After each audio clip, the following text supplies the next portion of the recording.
Alexander Zverev was surprised by Novak Djokovic's response after asking the tennis icon for help in a practice session ahead of Wimbledon World No. 3. Alexander Zverev was left astonished by Novak Djokovic after the pair held an honest conversation.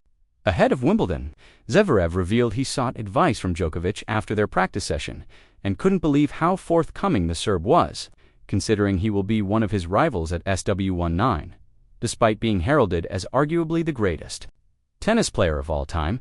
Djokovic's career has been dotted by controversies that have harmed his reputation in certain sectors. But while he may not share the same likability levels as some of the game's more affable icons, Djokovic is nothing if not a gentleman. Or at least that's Zverev's impression of the 24-time Grand Slam champion after a recent practice session at the All England Club ahead of this year's Wimbledon Championships. And their friendly exchange has left the German with the opinion that there's a skewed perception of Djokovic in the wider tennis community.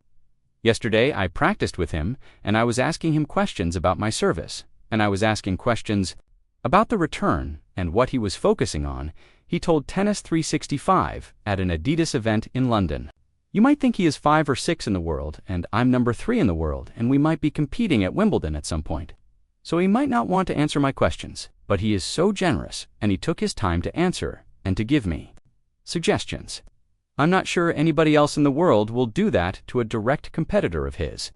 It was back in January that Djokovic was booed in Melbourne when he withdrew during his Australian Open semifinal against Zverev. The 38-year-old lost a first-set tiebreak against the German before bowing out, which led to a chorus of jeers from the home crowd.